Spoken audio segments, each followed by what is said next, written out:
Hey everyone, happy video number 2, and we're going to talk about linear equations for our second video on day 1 of distance learning. Now before this you should have watched the slope video, so if you haven't done that, make sure that you go back and watch that first just to remember what slope is before we get into the equations for linear expressions.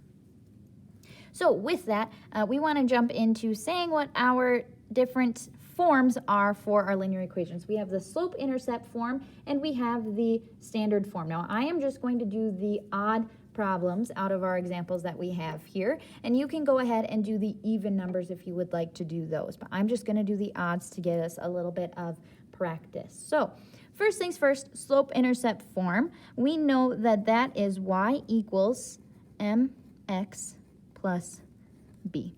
That is the standard way that we see our equations when we want to try and graph them. We call it slope-intercept form. Not to be confused with the standard form, which is used more in the case of using the two variables to be able to say something about an expression. So you can see some of these equations here. The standard form is ax plus by equals c. So we still have x, we still have y in both of our equations, but our variables that are the numbers that are filled in are a little bit different. So we have just our coefficients a, b, and c is our constant here, and then we have coefficient m with b as our constant for our slope-intercept form. And each of these stand for something, especially in our slope-intercept form. We already talked about in the last video how m is the variable that stands for my slope. So you can go back and see how to find slope in that last video. And b is our y-intercept. That's where the name comes from for this equation, is the slope and intercept are given to us in our equation, which is why it's so easy to graph or write an equation with that. So now let's give this a little practice. I said we're going to do just the odd numbers. So to fill in an equation, we want to, given the following information, write a linear equation in slope-intercept form. Because like I said, this is the easiest way to graph an equation, is when it's in slope-intercept form, when we say y equals that expression. So we know that slope is our m and our y-intercept is b. So for our equation, we're going to have y equals our slope, which is 2 times x. X does not change. That's just going to be its variable. And then b is the y-intercept, which is minus 1. So we're just taking the numbers they've given us and plugging them into our equation up here.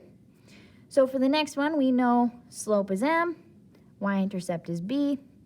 So our slope was -3, so we have y equals -3x plus 2. Now you can see up here, we said that the equation says that it should be plus b. However, this one got changed to -1, and this one was left as plus 2. Well, that's because this was a positive 2 for our intercept, and this is a -1. In the last video, we talked about how minus a negative makes a positive. So when we have plus a negative, the negative beats out the positive. So we have our -1 for that one. Last example of these kind, we're just going to, again, m, b, slope and intercept. And so we'll have y equals, my slope was 1/4 times x. But our b is 0, so I could write plus 0 in here at the very end. However, adding 0 does not change my equation whatsoever, so I really don't even need that. It doesn't matter, so I can just forget about it. That is going to be my final equation. So again, you can pause here and go through those other 3 examples before moving on to the standard form. All right, so let's take a look at standard form now. I said standard form is how we take the two variables and are able to compare them to a total number. So we should be able to plug in for something very specific with x and y and have it equal to 3. Now, normally though, when we see standard form, we want to convert into slope-intercept form, because again, we're using these mostly for graphing. Our graphs are going to tell us the most information that we can get out of these equations. So again, let's go through and do these odd numbered problems, and you can go ahead and do the even problems afterwards. For the first part, we want to convert to slope-intercept, and we said when we have slope-intercept, we have y equals. In other words, standard form just means solve for y. Thinking back to those literal equations, the problems that we worked on before we had to go to this distance learning model, we want to leave y all by itself on one side of the equation. And we want it to be positive y, not a negative y. It needs to be positive.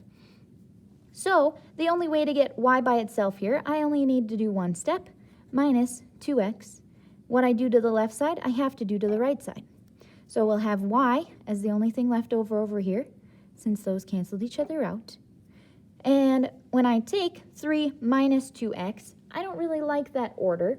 I want to put it in mx plus b. So I'll take negative 2x plus 3. I don't have to do anything else to this equation, so that would be my final answer. This is my equation. For the next one, though, I have x minus 3y equals 12. Now, this one gets to be a little bit trickier. I still want to have just y by itself on one side, so I'm going to get rid of x. I don't like having too many things on that side with y. So we'll have negative 3y equals negative x, because I want x to come before my constant term. But now I have negative 3y's, and I don't want to have negative 3 of them. I just want a positive 1y. So I'm going to divide both sides by that negative 3. To undo multiplication, we divide. And on the left side, those will cancel each other out. However, on the right side, I need to divide both the negative x and the positive 12 by negative 3. So that'll give me y equals a negative x over negative 3 plus 12 over negative 3. Now, negative divided by a negative will make that a positive. And since I only have one x on top, this is really a 1/3 x. And 3 goes into 12 4 times. And we're going to change its sign. Instead of being positive, the negative beats it out again. So we have a negative 4. All right, for number 5 now. For number 5, again, we want y all by itself. On this right side, though, we have a 0. So that's going to be one thing that changes a little bit about our equation. Now, since I said I want y all by itself, that means I have to get x to the other side. To move 4x, I need to subtract 4x from both sides. These would cancel out, so we minus y equals negative 4x. But I don't want a negative y, we want just positive y. So I'm going to divide by negative 1. Remember, when this is negative, that just means there's a 1 in front of that variable. So those will cancel each other out. Divide by negative 1. With the previous example, we said that when I take a negative divided by a negative, they will cancel each other out for negative signs and become a positive, and 4 divided by 1 does not change. So we have 4x as our equation. All right, if you're planning on trying out those other examples, now would be the time. I am going to post the key for the rest of this notes page on Schoology for you, so you can look for that there after you have tried out those problems on your own.